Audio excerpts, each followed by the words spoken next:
Steven Otten, Ronan's back, slicing through the noise with a culture attack. Pop culture, films, and the world we see. Deleted scenes, where the truth runs free. Take care, stay strong, we're breaking the mold. Be safe, stay healthy, let the story unfold.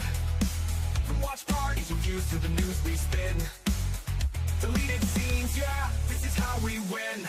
Take care, stay strong, we're breaking the mold. Be safe, stay healthy, let the story unfold. From watch parties, reviews, to the news we spin. Deleted scenes, yeah, this is how we win.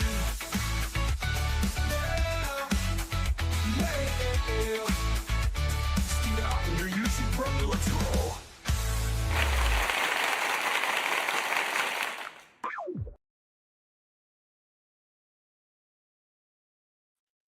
Good evening, ladies and gentlemen out there in YouTube land. I am Deleted Scenes, human being American, and YouTube Ronin, and I'd like to welcome you to tonight's episode of Reserved Seats. Do want to start off by saying hello to everyone currently joining us on X. I can't see you, but I know that you're there. I want to say hello to a few people who have joined us here in the live chat.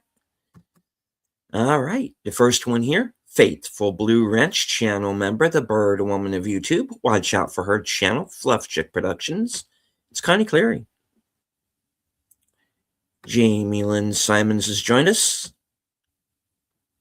The voice of Northern Oklahoma, the tired midnight blogger, Curtis Selby. Channel member, JPRPH1. Bringing the Geeky Geezers raid and Netters Network.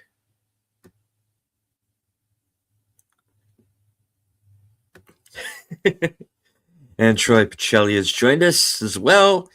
Geeky Geezers raid on X. You can't see me. Well, I can see you now. Right on. All right. So, my guest for this evening is waiting patiently backstage. So let's not waste any time and bring him on. Ladies and gentlemen, the host of Films with Friends, the creator of the 10-word review, the most popular man on YouTube. Ladies and gentlemen, Big Al presents. Thank you. You know, be seated, everyone. You know, keep the applause on. But you can be please sit. It's okay. It's all good. Thank you. Thank you. No. You're too kind. Yeah, Troy say you can't see him on X lies. It's like, oh, I know. I see you, and you need to get your hands off where you've got them. Uh-oh.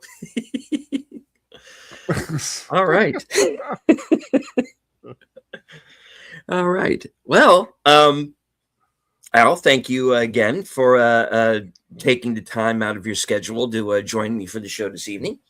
I'd just be sleeping if I wasn't here. So no, that's fine. You know, I'm glad you invited me on. It's nice to do this every once in a while. Kind of have a nice little chat to see what's going on in the world and how we all feel about it.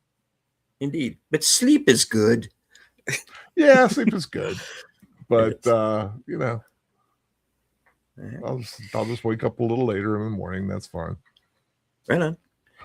And also joining us, the host of Geeky Geezers, co-host of Live from Sparkwood 21 and Friday Night Last Call, Aged Boomer. Good to see you, sir. Hey, Boomer. Got to get with me about Robin Hood. Oh, yes. Yes, you and Boomer are getting close to the end of your Robin of Sherwood run, the Showtime series. Yeah, it'd be a few more watches for a while, but we do them so infrequently that it's still a good ways away. It's always nice to get around and doing it and visiting Sherwood once and again, and you get a couple people asking when the next one's going to be. I was like, well, that's up to Boomer. Yeah, that's a show that wouldn't hurt to go back and rewatch. I believe, if I remember correct, Amazon is carrying it right now. Yeah, it's It's on one of them. Yeah, it's on YouTube too. Oh, well, Yeah, there you go. yeah. You Find them on don't YouTube. even have to go there for it. Right on. And Yeah, so, it's a good series, and kind of mhm. came up a few weeks ago when we lost Maura Brennan, the lead singer of Clannad, who of course the group that did all the music for the series. Mhm. So it's kind of sad, we lost her. Such a beautiful voice, such a great music for that show. God, love it. There's a 40th anniversary CD out for it, and I was like, man, I gotta like look into getting hold of that. Didn't know about it until I saw something about it the other day. Oh, cool. So is that going to be on off the website, or is it going to be a wide release? Or I saw a picture of it. Someone had it. Just I think it was on the Robin or Sherwood Facebook site. And I was like, I didn't know that thing existed. So I just haven't looked into it yet. I keep forgetting to until I think about it, and I just thought about it. I hadn't thought about it for a while. But just one of many things that I would like to get my hands on, but just happened to think about it because we were talking about it. I've got to get my mind around the fact that it's a 40-year-old show now. Oh man. Well, we were watching down Periscope the other night, and it was what 30 96. Yeah, so 30 years. It's like, man. It's like we were babies. It's like we were babies when that was out. And then I think back, it's like, no, I was 31 when that came out. I'm just that old. Yeah. Be 61 this year. Yeah. Well, in a few weeks, actually. And Tim, a fan of the Robin Hood watch parties. Yep. Right on. Yep. I think Tim's in England, I believe. Yeah. Mm-hmm. So I've always got into that show with some friends of mine, of course, when we were in college. My friends in college, and we were the ones who did the medieval recreation, the D&D, my D&D games, all that other stuff. It was that group, so we loved fantasy. So, and when Robin Hood was out, it was kind of big with all of us.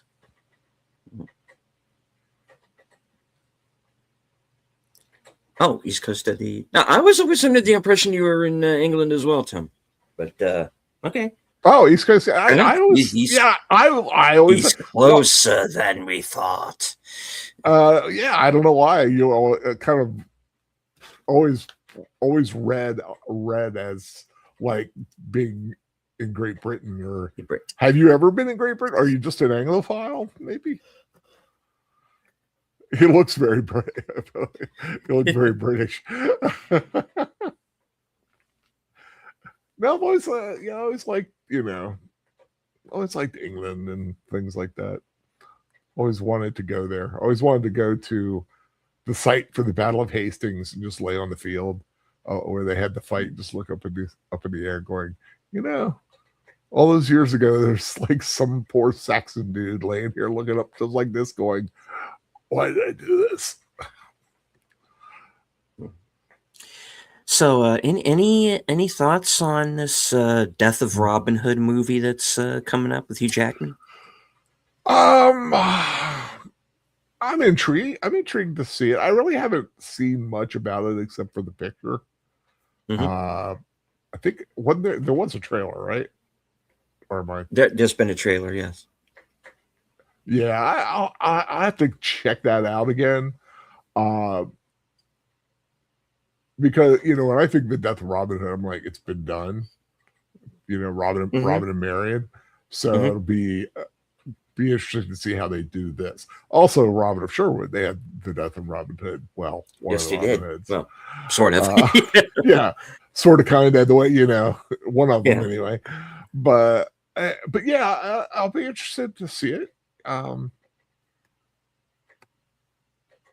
Hugh Jackman's always is a pretty go-to guy for some decent entertainment. So all depends on how they go about it. Right. Tim says he has been to London 3 times and will be in Edinburgh in October. Maybe that's why it's like always going there. Man, God, I'd love to go there. Yeah, but lucky man. Oh, thank you, Curtis. Yep, May 26th. If anybody's wondering, that is my birthday. Same day as John Wayne and James Arness and Peter Cushing and quite a few others. Mm-hmm. Bill and I were watching The Undefeated earlier today for Western Cinema, and good fun. The whole thing came up with that James Arness was originally going to be the Rock Hudson part. Oh, but wow. he and Wayne didn't get along because Wayne wanted him for a part in the Alamo. And I guess Arness turned him down or just never got back to him on it. And it became like this beef between the two of them. Don't say no to the Duke, man. Just don't. John Wayne, man. That would have been awesome to work with John Wayne. I would definitely call him back. The ironic thing is that when they did the Alamo made for TV miniseries, which was actually also had like Alec Baldwin in like an early role when he was still doing television. And is James Arness is a Nat version of the Alamo, which I thought was fun. And if I remember correctly, I think Raul Julia is in that as well, from remembering right. Yeah, he plays Santa Anna, right? Santa Anna, yeah. It's been a while since I've seen. I've got to like reacquaint myself. It's hard to watch it, because of the outcome. I mean, it's like it's inspiring and all, but still, it's kind of a rough watch. It's grim. Yeah. Yeah, it's like wow. It's like okay. Yeah. Yeah, it's like the 300. It's like the American version of 300. It is, yeah. That is exactly what it is. There's a few of those, like, when you get those heroic people standing against all odds. I like a story like that, but it can get a bit,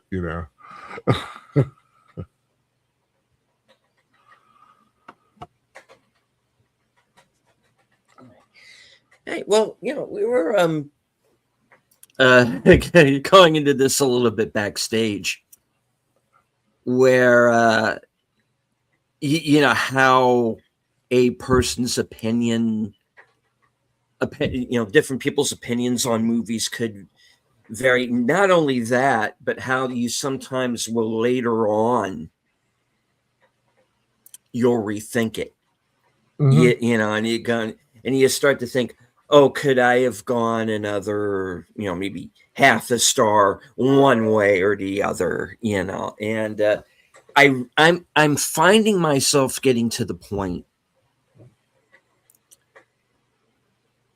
where I almost don't want to give a movie like a star rating or like any kind of like a score, because I always wind up changing it, going back and changing it and rethinking it. And especially when you're watching the new movies throughout the year, and then it's like, well, which ones are still staying with you 6 months later over, maybe something you might have seen last week. Yeah.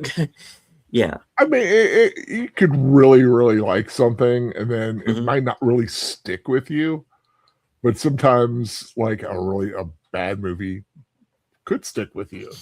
It depends on the mood you're in when you're watching it. Depends on just your general overall disposition. Anyway, I mean, everyone knows I am predisposed on the positive side. I go into everything cautiously optimistic, wanting to like it. A lot of people go into something to hate watch it. They hate it immediately. It hasn't even started yet, and they hate it. And I'm like, don't do that. I'm not going to sit. I'm not going to sit and watch a movie I don't want to watch. A part of me wants to watch all kinds of. I mean, there are some that I haven't gotten to yet. Let's just say there are some that I'm really anxious to watch, and I'll watch it as soon as I can. And then there are others that I want to watch, but I know I need to be in the right kind of headspace for it. Like Lee Cronin's The Mummy. Yeah. I want to watch it, but I don't want to watch it until I know I'm ready for it. Because I'm pretty sure, well, I'm cautiously optimistic. I'll say that about it. They should have called it Mummified, if you ask me. But maybe, yeah. We all know The Mummy is. It's The Mummy. It's not that. Yeah. It's not a kid. No. Call it Mummified. It's definitely. I haven't seen the movie, so I can't really speak to it. But it has its fans. Yeah, I'm sure. Well, I'm sure. I really haven't read much about it because I try not to. I mean, you eventually do. I mean, as much as we go on YouTube or scan the internet, we're bound to come across something. But I haven't really seen a lot about it. So I'm kind of glad I'm going to go into it fairly open-minded. Where as open-minded as I can be. Like I said, you see something called The Mummy. For me, The Mummy's Boris Karloff or Lon Chaney Jr. And that's Monster Squad. Yeah, or Christopher Lee. Yeah. That's The Mummy. Karis or Imhotep, the guy, even the new Mummy from can't think of the guy who did it, but the one with Brendan Fraser. That to me, that's The Mummy because he was that kind of a villain. But you wrap a kid up in bandages and they go missing for X amount of years. It's not The Mummy. Yeah, now it's become something else. Yeah, it's something. It's different. Yeah. I'm not the big because I have that iconic Universal Monster site that I manage on Facebook. It's like a little thing. I update it once a week for the week, and so to me, those are, Frankenstein's monster, The Mummy, Dracula, the Wolfman, things like that. I saw that new Wolfman movie, not the Benicio del Toro, but that other one a couple years ago. That wasn't the Wolfman. No, that Invisible Man movie. It's not the Invisible Man. At least Hollow Man had, the right idea to call it something different. And that was perfect. In fact, that was more Invisible Man than, it was very close to what a modern day version of that classic story would be. But that Claude Rains, I mean, that's a tour de force performance. And he's basically just vocals.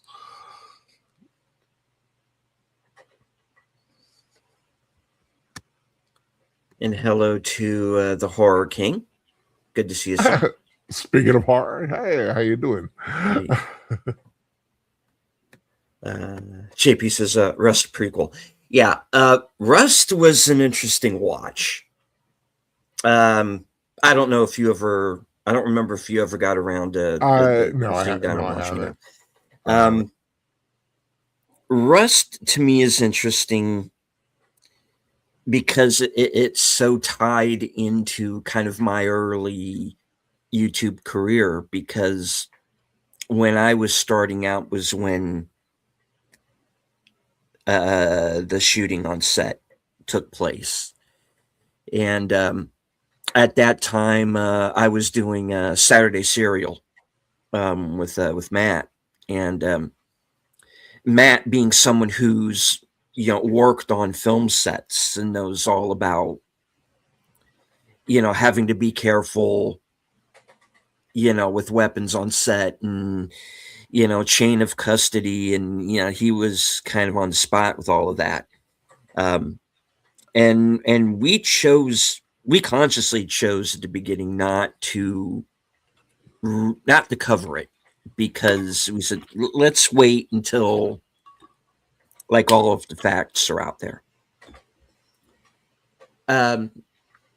So when Bill came to me with hey, let's do it for Western Cinema, and this was after all of the court cases and everything had been completed. And I had to say, I did go into it with some, bless you. Sorry. It's okay. I did go into it with some trepidation, because I went, okay, but I reserved the right not to like it, or even if need be, maybe not be there for the entire show, perhaps, So we did it, and I said, and we went through the whole movie. I gave it its due diligence. It's not bad.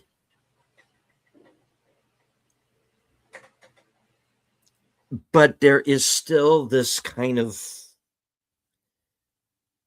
a bit of a pull over it, kind of like watching The Crow for the first time. And The Crow's a good movie, but you still watch it and you still think of what happened on set with Brandon Lee. You can't get away from it. It's hard to watch. It's hard to watch a movie that has a lot of baggage. Twilight's in the movie. Yeah, tough watch when that particular section. You're like, whew. It's like I said, The Crow, and I think Russ would be very much like that.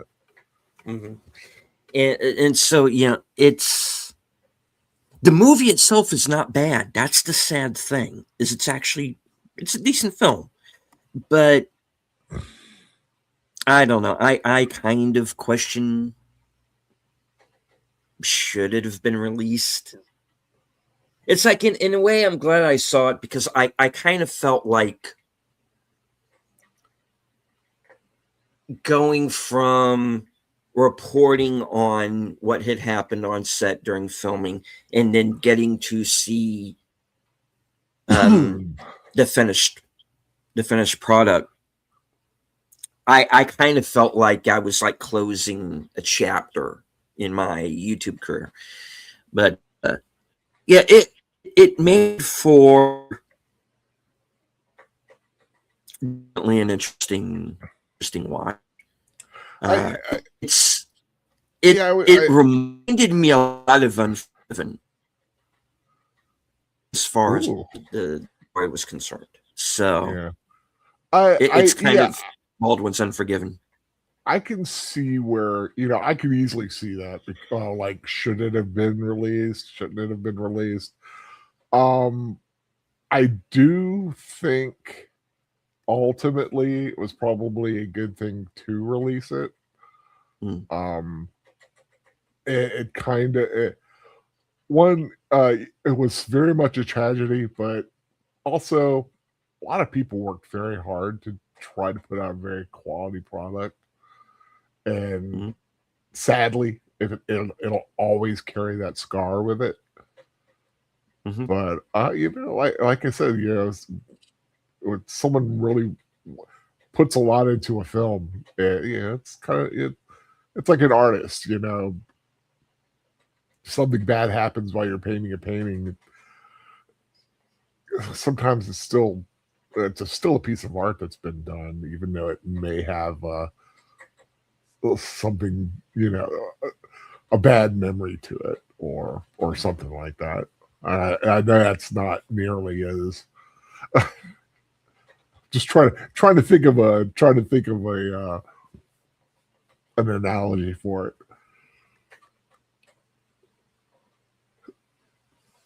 But I might get around to watching it one day. I'm not. A lot of westerns not really has never been a go-to genre for me, and I really need to like catch up on a few. No, I mean, I'm not saying I don't like. In fact, I got one scheduled for later this year, McClintock, Mhm. and Murphy's Romance, which is kind of a western, but it's more modern. But yeah, I really need. There's some classic stuff out there I've never seen. I mean, kind of a little embarrassing note here. I've not seen any of the Clint Eastwood spaghetti westerns. Hmm. None of them.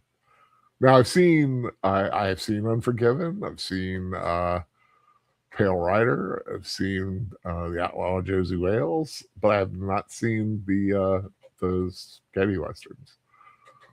Seen scenes from them, seen pieces from them, but I've not seen them straight through. And I really need to.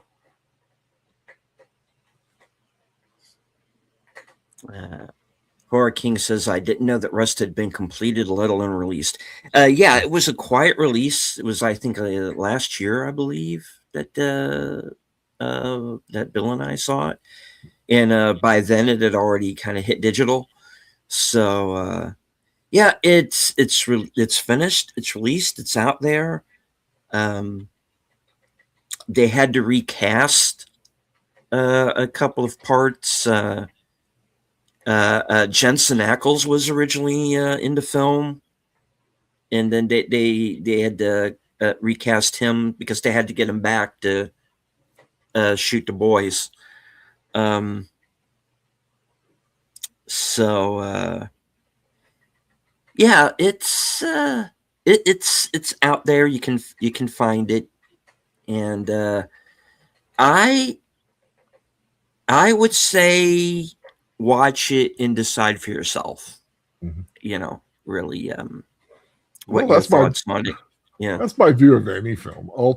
Ultimately, if you want to watch a film, watch it. Yeah. I mean, make up your own mind to it. So I was thinking about doing a new.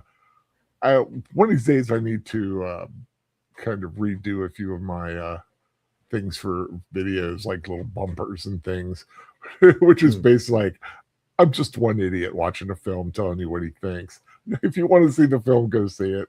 If not, don't. I mean, I would try to be a little more eloquent about it. Yeah. But I choose not to. Because I had. I'm sorry. Go ahead. No, go ahead, because that was about all I had really to say. Okay.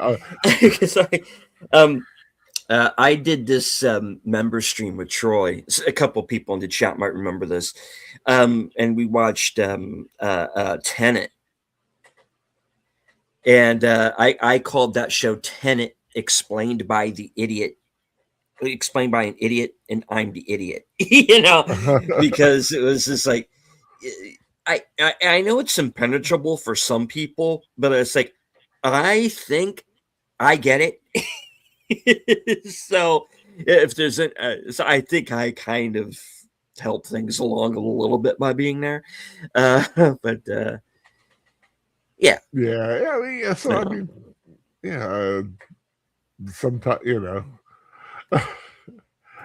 sometimes you watch a film like you watch a film like, Well, okay. Case in point, a couple weeks ago when we watched The Fountain, Mm-hmm. I was completely lost on that. I didn't know what was going on. I mean, I kind of got it. I think I know maybe sort of what was going on. But that was a trippy film. It is. It really is. You know, like, what? Wait a minute. Yeah. He's in a bubble now? What's going on? You know? I mean, I'm all for that's the part timey-wimey. that throws you. Yeah, it does get timey-wimey. Yeah. It's really bizarre. Mm-hmm. But it's like one of those films where you're like, it's either the most brilliant thing I've ever seen, and I'm just dumb, or they just like smoked a lot of weed. and I think it's a little bit of both. Yeah, I'm like, I don't really get this. I mean, well shot. I mean, there's a lot of cool stuff about it. Oh yeah, but just the message, just the story, just I was like lost in it, and we're doing the rewatch when you try to at least do some kind of commentary throughout, you just talking, but just at least on films with friends, that's the point, your friends, just friends sitting there watching a film, talking about whatever, even if it isn't the film. But you're watching that, you're like trying to pay attention, and it's like, I don't know really what to say right now. I'm just like watching it going, why is she a tree? Yeah, it does get very... It's very meta. Yeah, meta. Yeah. Okay. It does get very metaphysical. And because it's like, okay. Because, all right.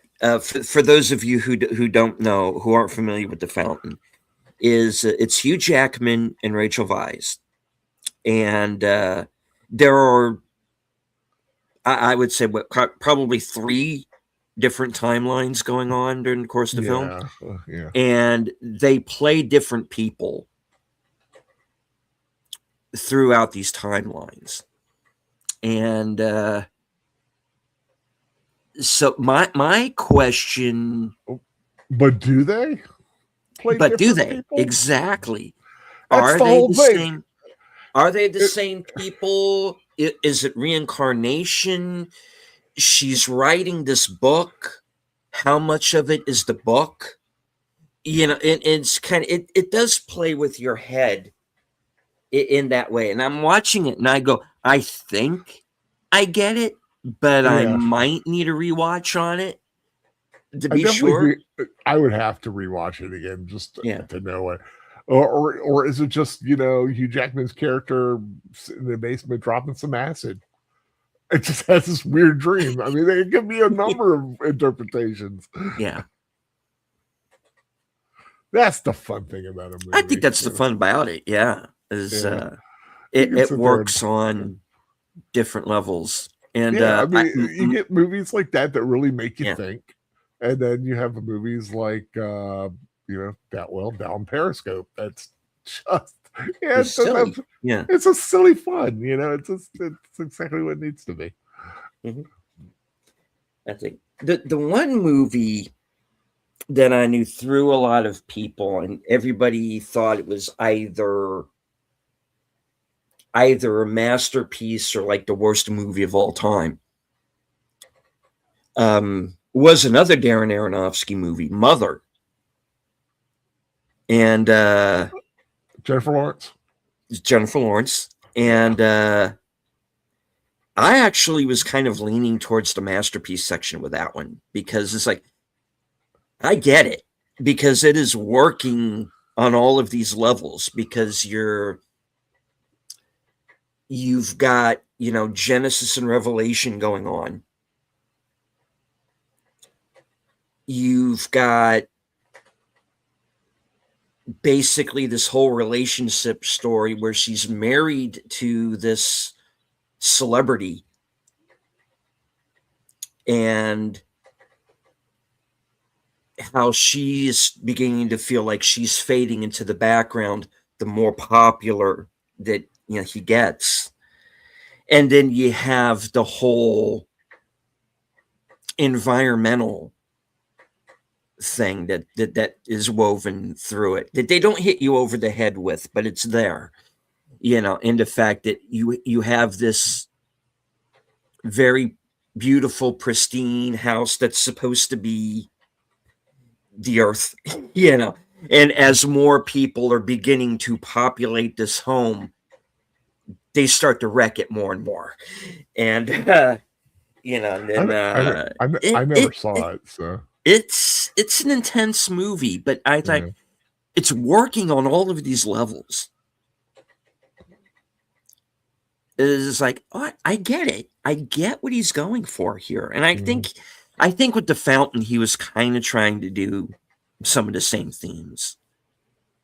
But yeah, like I said, it's all one's perception. What could be a perfect film for someone else ago, it's like, oh, it's the worst thing I've ever seen. But so there you go. To each his own. To each his own.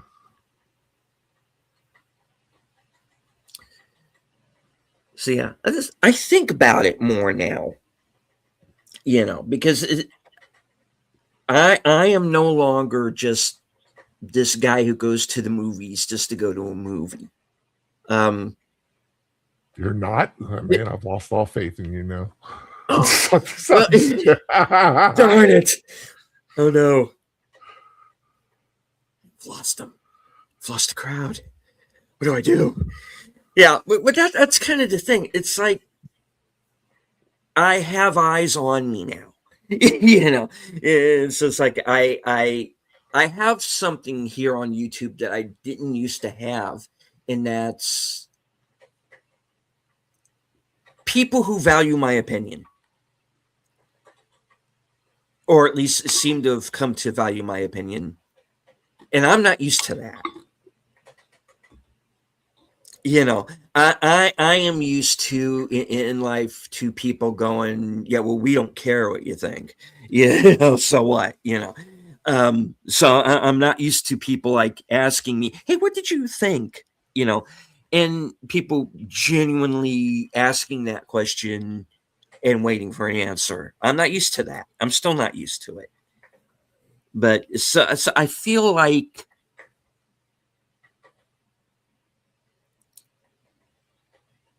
I don't know. I got to be a little bit more careful about what I say.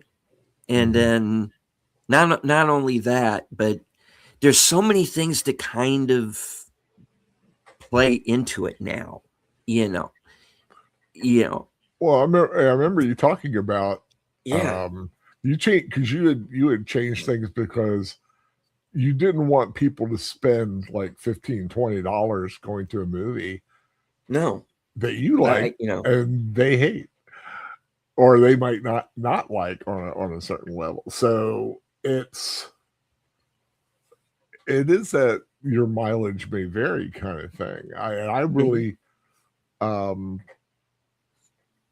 that's why when I like do my little like rant, I say I have the 10-word review, and that's true. Those 10 words are the review, but I do have the rant. I do have a little bit of a ramble I ramble for a couple minutes afterwards, kind of as a clarification or maybe an extra thought or two. But I try never to say, go see this. Or there's only one movie probably in the last 2 years I would actually suggest someone to go see, and that's Project Hail Mary. I think that's the best. I think that's the best film that's been out in the last year, and everything else is, if what I'm saying seems like your kind of movie, you might, take the hour and a half or 2 hours and check it out. But ultimately, you don't want to cost people money by just willy-nilly, you know, because you really like something. It's got to be, but it's on people too. I mean, you just don't blindly go into a movie because some idiot on YouTube said it was a decent film, you know, because I like some weird crap. I mean, as so do I. people know, and you can't. I mean, don't use me as some kind of major authority. I'm just a doofus with a microphone and a PowerPoint recording, and telling you what he thinks about a movie or a TV show. Yeah, because that's one thing that I've noticed in recent times here on YouTube, Munkard, is that I've noticed, and I'll use Jeremy Jahns as an example because his way of I guess you could say rating a film comes pretty close to mine. And so really so does yours in a way, but I've noticed that he kind of threw in a couple of qualifiers,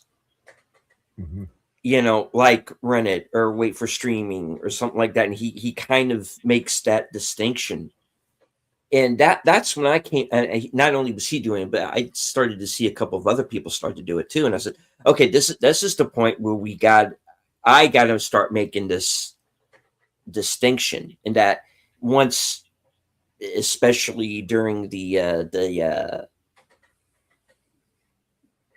okay, whatever you want to call it, the virus of unknown origins or pandemic or whatever. Anyway, the event, yeah, okay. What I sometimes refer to as the involuntary house arrest, was the streaming became a thing, and the problem with that is that the studios started to rely too much on streaming, and that's one of the things that hurt the theaters, is that they kind of trained us to wait for streaming. And the thing that I've noticed are there seem to be more movies that feel like they should have gone straight to streaming instead of going into theaters, and then kind of vice versa, because like we were mentioning earlier, in the green room, Frankenstein, that's a movie that should have had a wider theatrical release. Train Dreams was the same way. Corey and I were talking about All Quiet on the Western Front is a movie that should have gotten that was a good film, a wider theatrical release. I mentioned in the thing, I mean, like so totally even off topic, Netflix released a sweet little rom-com called People We Meet on Vacation that had a built-in fan base because of the novel. They would have made a lot more money if they had put that out in the movie theater for a while. And they didn't, but it's still been a big hit on Netflix. But it's like, that was a missed opportunity for some quick cash. Yeah, and the thing that I find concerning when it comes to right now the Netflix, because Troy and Boomer brought this up earlier on Geeky Geezers, where they were talking about Narnia, because they did the Narnia films as their good old days, and later on in the show they went into the Greta Gerwig Narnia film that's coming up, and the story there was that Netflix wants to put this movie into theaters. They want like a 49-day minimum theatrical run before they stream it. And there's this whole thing with the IMAX, showing the film on IMAX and making the deal with them. That's kind of what the story was about. But Troy brought up something that I was actually thinking, is that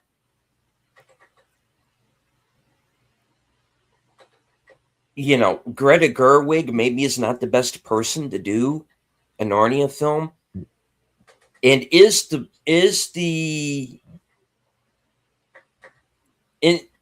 this kind of sounds sinister, but I don't think he was entirely wrong, because it's what I'm worried about as well.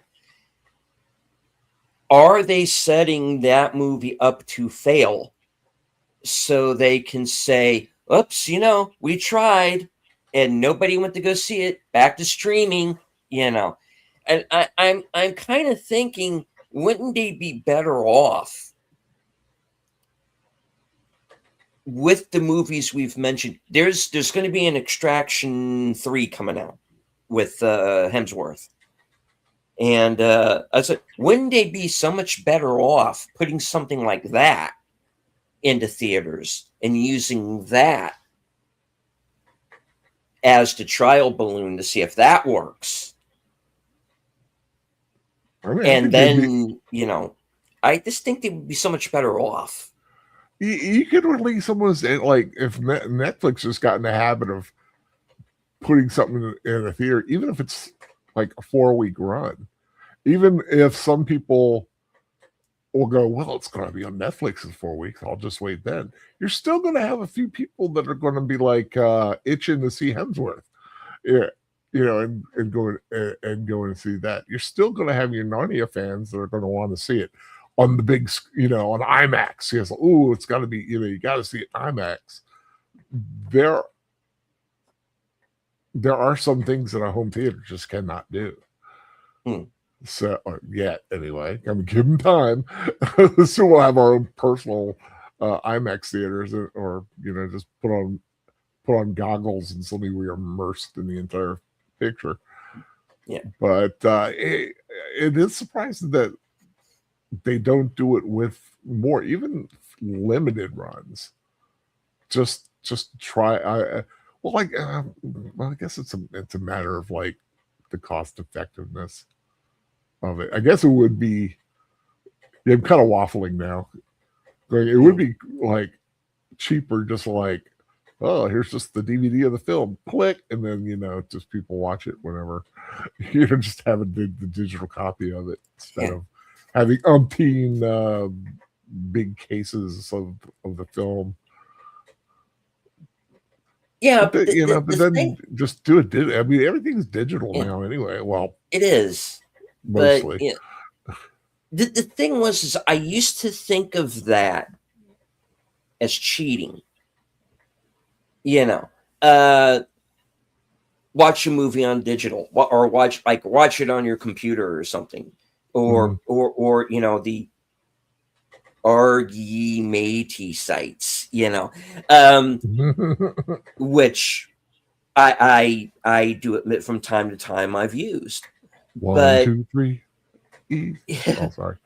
And just thinking about Michael. Sorry, thinking about that Michael Jackson movie. Yeah. And and the thing is, there was a time when that would have been completely anathema to me,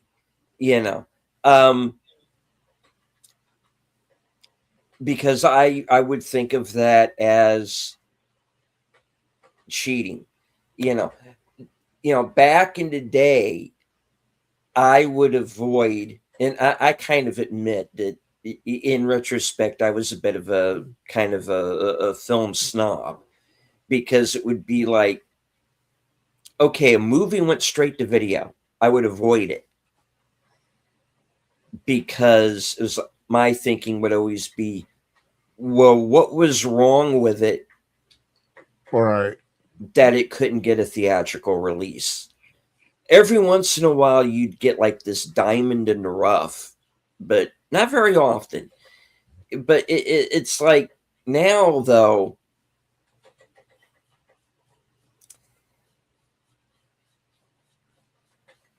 I kind of feel you know, you can't really think that way because everything goes from the theaters to streaming so quickly now. You know, that most of the time, that's how I see things. It is on streaming or some other way. Because, all right, I go to the mystery movies. I have a show that I do that's on them.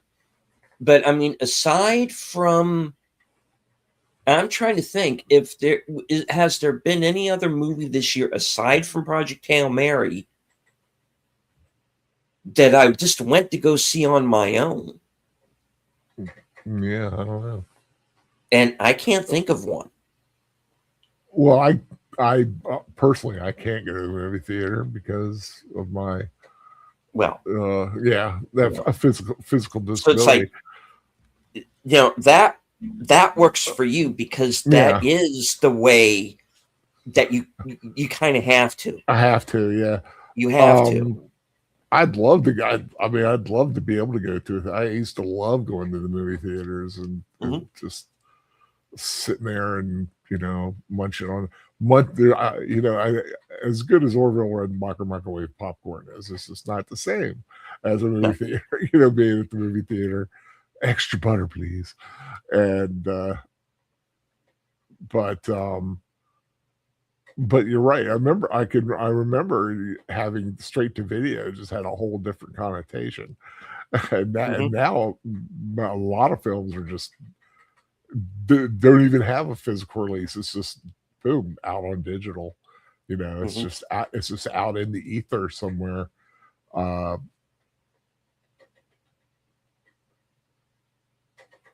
I know I think Troy and them have discussed about how some films aren't even getting that physical release anymore, which I think is a shame because it's sometimes it's nice to have that. You feel like you got, even though I'll get a movie, even though I have a digital copy of it, it's still nice to have that, that physical DVD of it or whatever it may be. Whatever the next stage may be for physical media, if there is one. Yeah, it's a shame because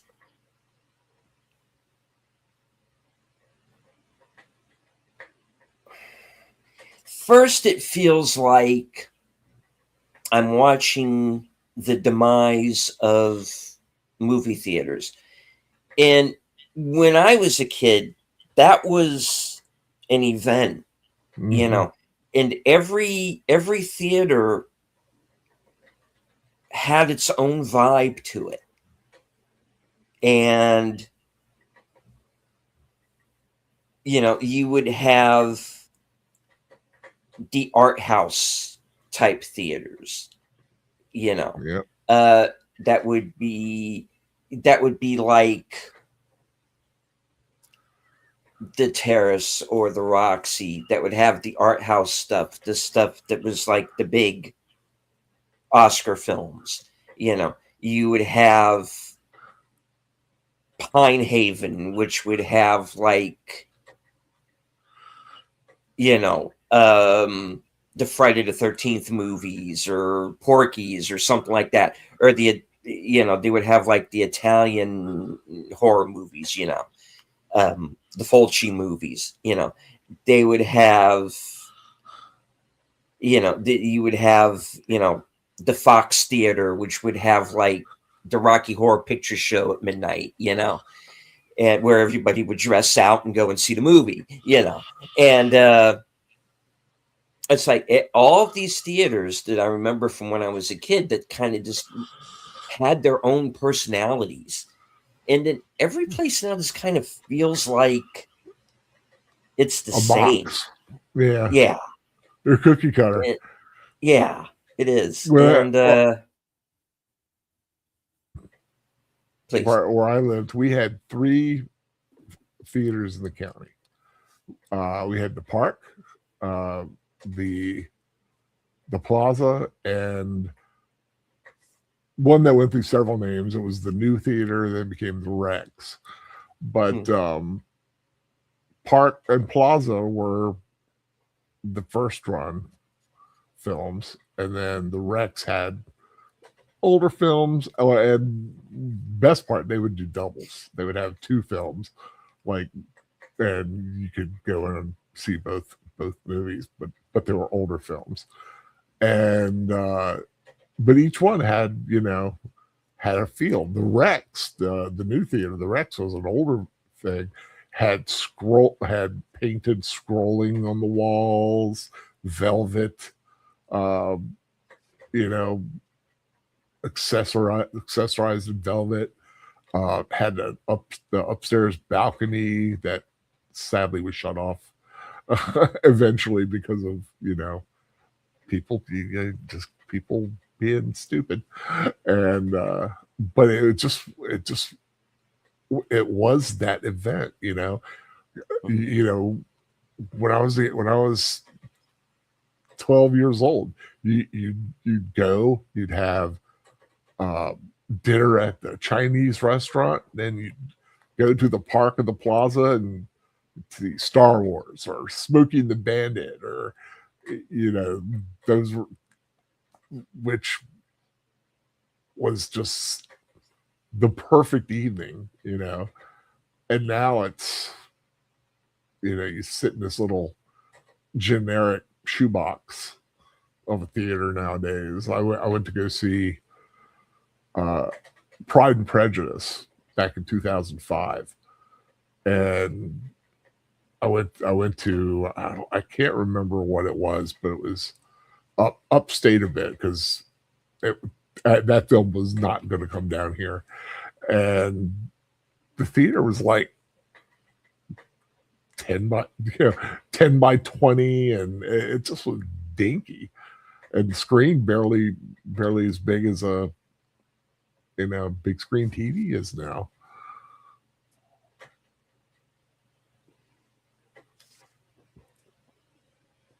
Sorry if I rambled. No, that's fine. That's fine. I miss those nice big feet. Yeah. Was it the park? It was the park. You can I sat in the front seat of the park theater. Now, this was not well designed, because I'm about 4 or 5 feet away from the front wall where the screen is. So I'm literally like looking up. Now, remember that part of Star Wars where the Millennium Falcon just kind of flies out as it's escaping the Death Star? Mm-hmm. I got whiplash watching that film like that, because I was too close. But it was just this, it was huge, and I don't know, a lot of charm being lost in theaters.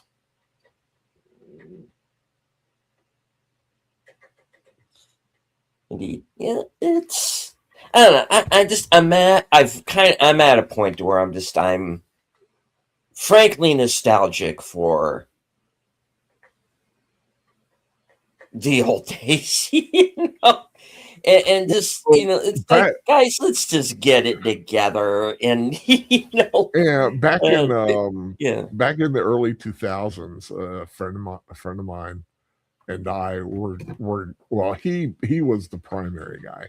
We're gonna open a movie theater with a cafe, it was going to have a chess theme. It was going to be called the Squire Theater, and we're going to have a chess theme in the cafe, and then we're going to have older films, classic films.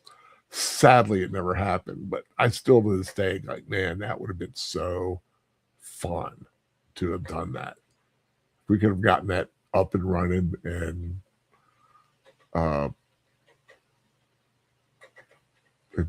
going like that. That would just been neat.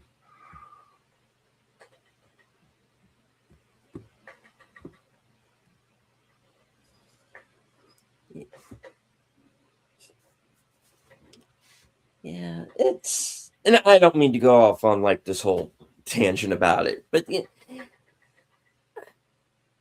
don't know. It all just it has this different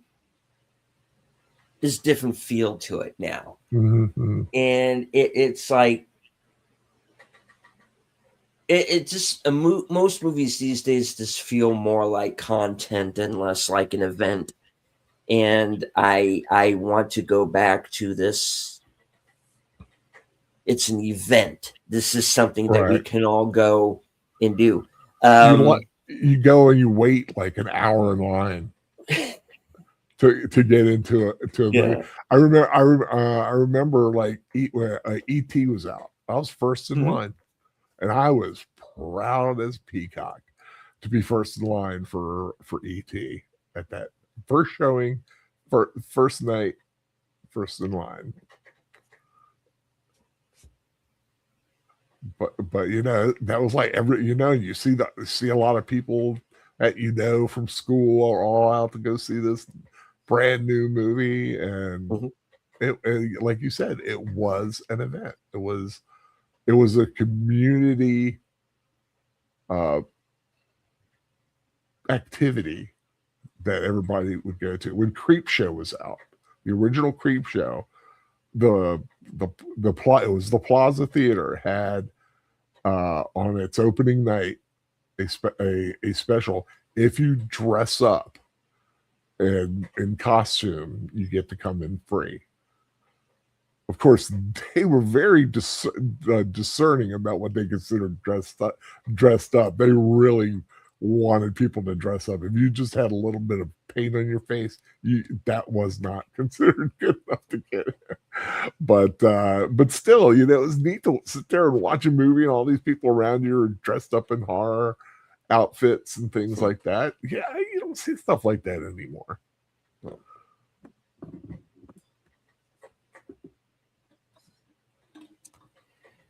Yeah.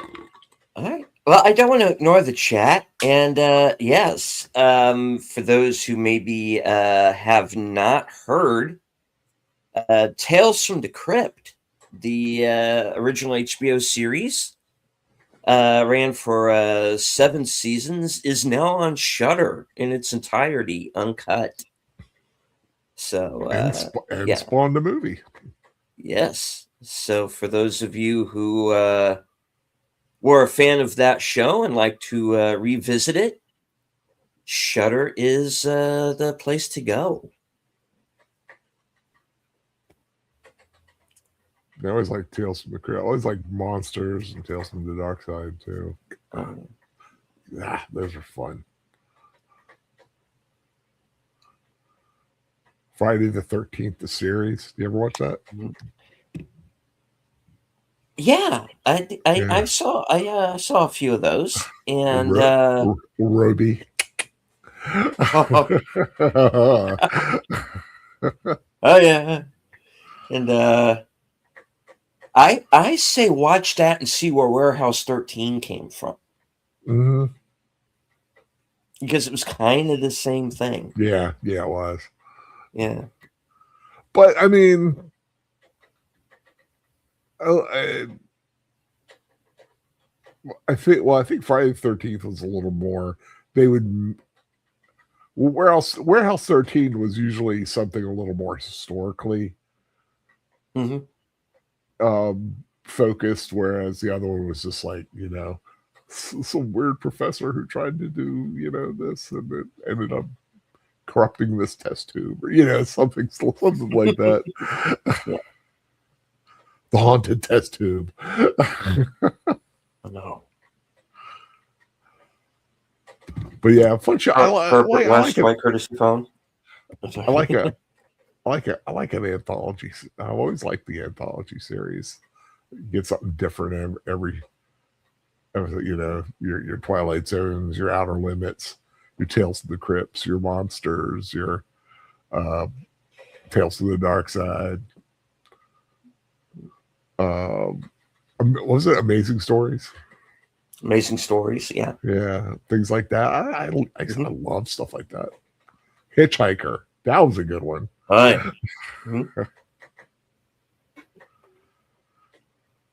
And dare we say it, the Red Shoe Diaries. Oh yeah, that was fun. Yeah.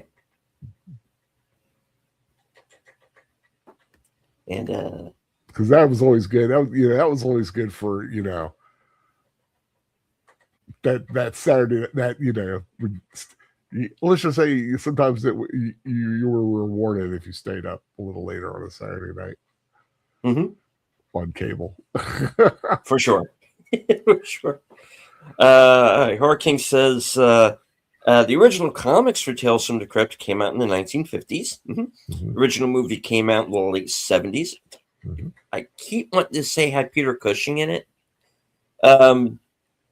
TV series came out in 89, had 7 seasons. This is a series spawned 3 movies. I only remember 2. I could be forgetting one, but another movie that was kind of an anthology film. Tales from the Hood. Never saw that one. Very harder hitting than you think it's going to be. Yeah. It gets serious by the end of it. It's kind of like it's one of those movies where this is all fun and games, and then it's just like, oh no, there's a point to this. Yeah. And then they're like, oh, okay, it's actually not a bad movie. I guess the kind of the current modern day equivalent would be the VHS films. Yeah, those are good films. Yeah, especially the first one. Yeah, I haven't seen them all. I definitely want to catch up on them. I thought VHS Beyond was interesting.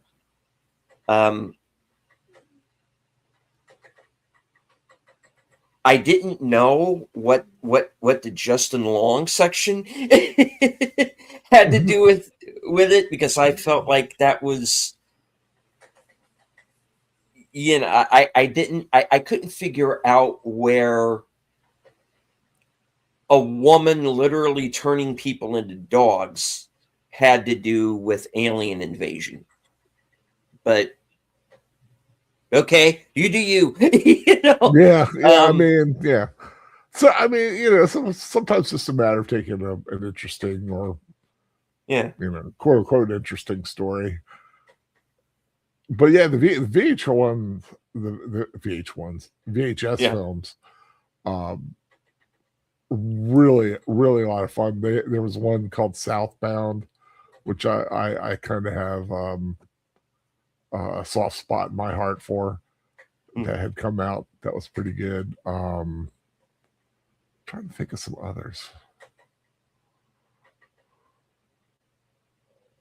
Like I said, a lot of them were just like different VHS, just different versions of them.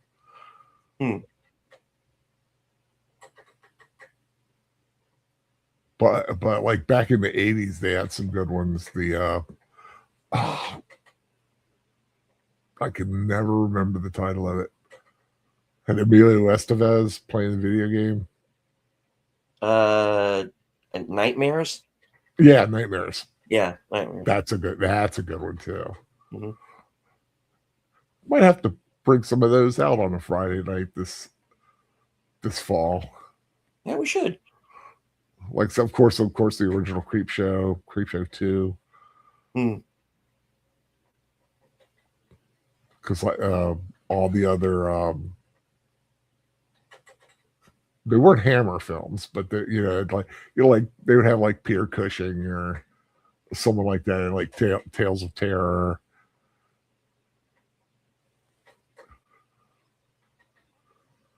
Twice Told Tales. Horror King says, fun fact, Friday the 13th of the series was originally called the 13th Hour, but the people involved with making it changed the name before it was released Friday the 13th. People involved with it essentially clickbaited everyone before clickbait was a thing. Yeah, because Yeah, when you say Friday the 13th, you do expect Jason to show up. You right. know? Especially at that point. Yeah. I actually think it made more sense for like when Freddy's Nightmares. I thought that was an interesting thing. Have Freddy introduce a nightmare. Hmm. But yeah, Friday the 13th, it didn't match. Yeah, it just didn't match. It was a great series. It was a lot of fun, but yeah, just strangely titled.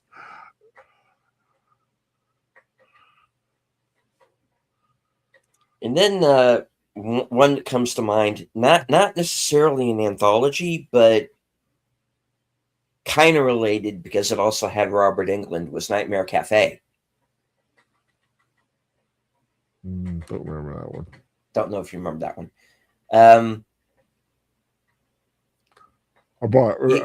I'm looking up horror anthologies right now. Just like trying to find the ones that I'm trying to remember. Vault of Horror was one back in '73. From Beyond the Grave, which had Peter Cushing. Of course, Trilogy of Terror, the Karen Black one. Mm-hmm. Tales from the Crypt here. Joan Collins, Peter Cushing were in it. House of Drip Blood, Night Gallery. Oh, I've got to go back and revisit a lot of these. Dr. Terror's House of Horrors. Some great stuff. Great stuff from way back when. Body Bags. That's another one I liked. I didn't see that one. Yeah. That was Carpenter's. Yeah, John Carpenter, Toby Hooper. Yeah. What about a carpenter? Nothing computer. What about a carpenter? Okay. That just is so. I first I was like, "Who's in my apartment?"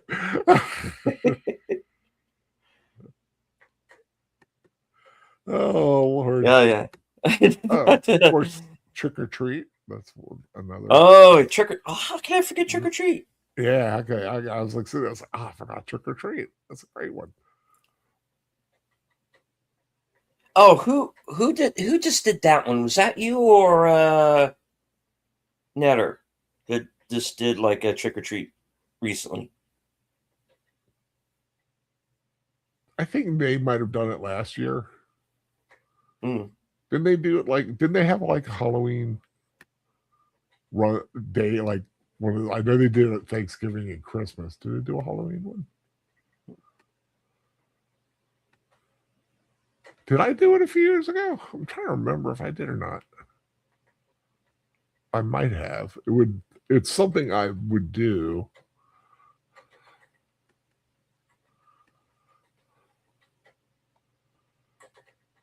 Yeah, don't come to me. You can always do it again. Yeah. That's the one great thing. You don't have to just only watch one film. You can watch several films as you go along. I can find out. I'll just do a search on my site. I know it's part of a Trick or Treat. Do. Nope, doesn't look like it. Unless I misspelled something.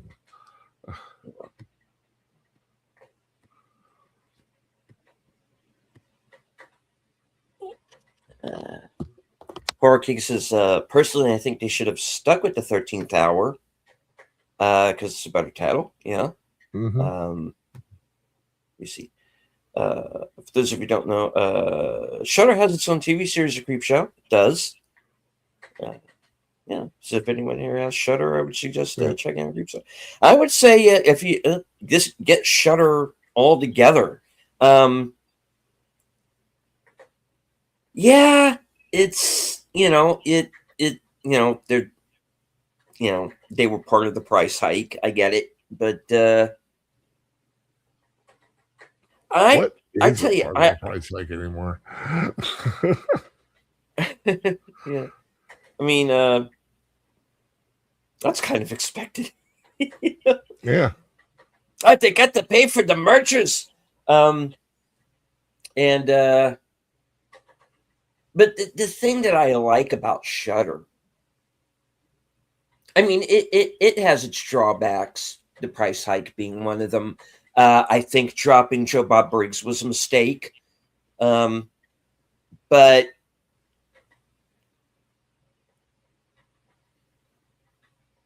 I think out of all of the streaming services, I think Shudder is the one that understands its audience the best. Mm-hmm.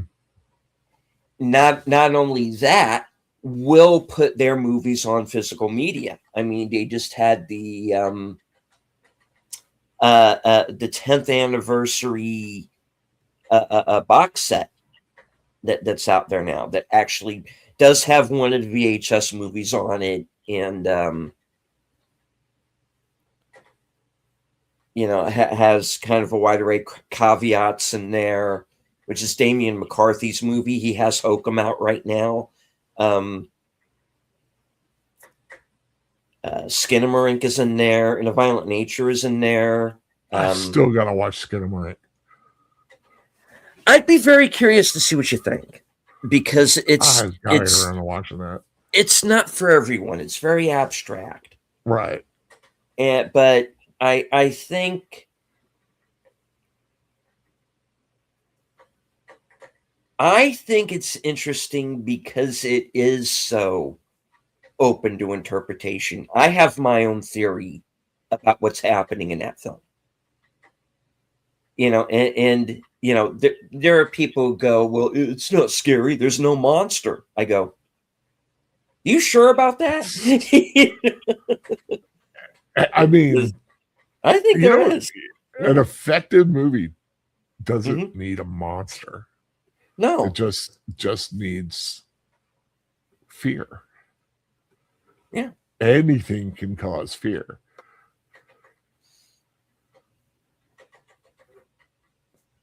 I mean, it's easy to put a monster and put fear on it. It's the cause of the fear.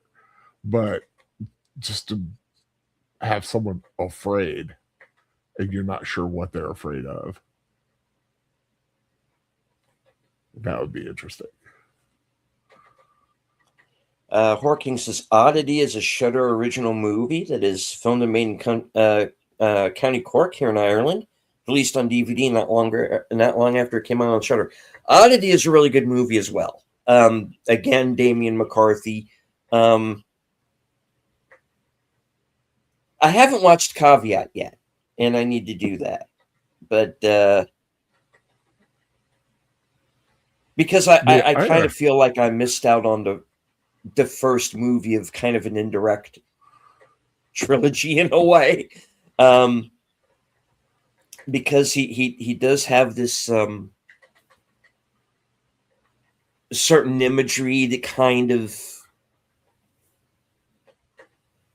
is interwoven between all three films, especially that damn rabbit, that just keeps popping up. Yeah, Oddity is a good movie. I was a big fan of that one. I very highly recommend that one.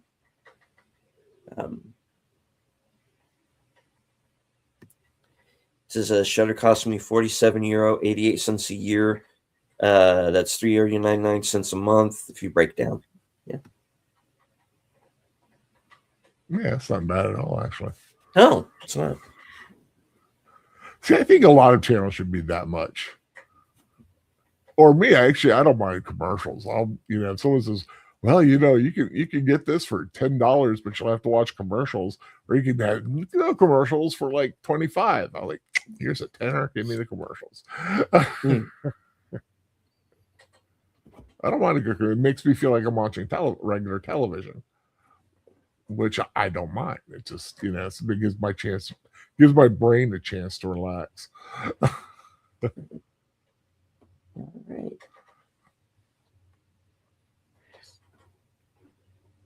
That's another project I keep meaning to do, to make the Big Al Broadcasting Company.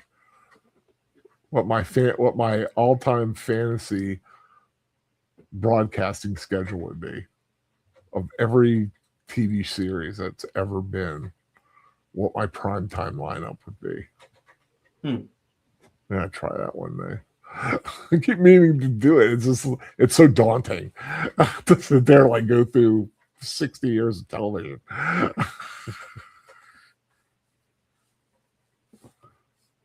Yeah, that's definitely a chunk. It'd be a neat exercise. It'd be an interesting challenge video. I would just like do, I always like those days when you get the TV Guide fall preview.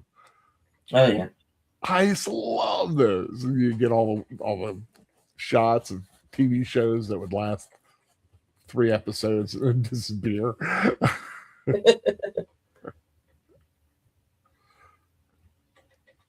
But there was something like that in the days when they used to have the Saturday morning previews on like prime time. Mm-hmm.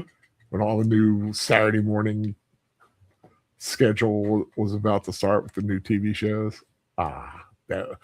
Those were the good old days. The 70s. All right.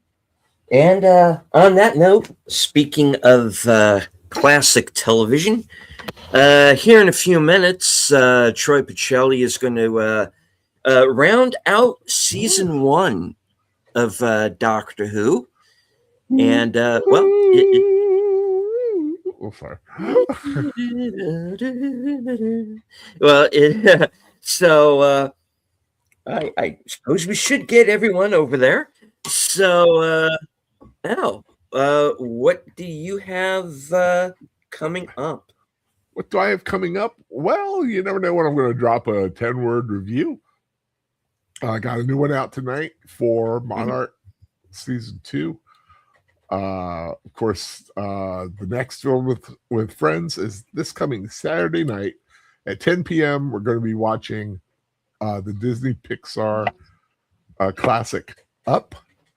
And a week after that, on Friday night, with you, we're going to be finally getting around to watching Way, Way Out with Jerry Lewis. And then a week after that, on the Saturday night, it's going to be Tangled, the Rapunzel story. So that's kind of the next few weeks for Films with Friends. Looking forward to all those. You're going to be joining me for all those, God willing. Right on. All right. As for myself, I do have the Mystery Movie Night podcast coming up on Tuesday night. That will be followed directly after by Live from Sparkwood 21, where Troy, Boomer, and Netter and myself are going to finish up the second half of the season 2 premiere entitled May the Giant Be With You. All right. And Thursday, I am going to be joining Outlaw Bill for our Salute to the Troops, our countdown to Memorial Day. And our first movie is going to be Hacksaw Ridge, directed by Mel Gibson and starring Andrew Garfield. And of course, later on night, 11 p.m., my programming attractions, where you get to what I'm going to be up to next week, which is going to be interesting because, well, you'll find out when we get there. So you're robotic a little bit there, but oh, okay. Can anybody hear me now? Yeah, I'll hear you now. Yeah. Okay, good. All right. So we're going to wrap it up here and send everybody over to Troy. Al, any last words before we close out the show? I just want to thank you for having me tonight. I had a lot of fun. Always like just sitting here and chatting. And of course, everyone out there in the chat and anybody who listens later, I hope you have a great week. Hope you find something fun to watch as always, and just, try to enjoy life out there, and just take care. God bless all of you. All right. And as I always say at the end of every broadcast, thank you once again, Al, for joining us. Thank you to everyone in the chat, both here and on X. I can't see you, but I know that you're there. Thank you for anybody who might have been lurking in the background. Perfectly fine. Just as long as you enjoyed the show. Hit the like, share out the stream. Subscribe to Al's channel if you have not yet done so. And if you like the content that you see here on my channel, please give me a sub as well. Memberships are available. And as I always say at the end of every broadcast from HQ and all points north, south, east, west, and beyond, good night. Take care, stay strong, be safe and healthy, because this is how we win.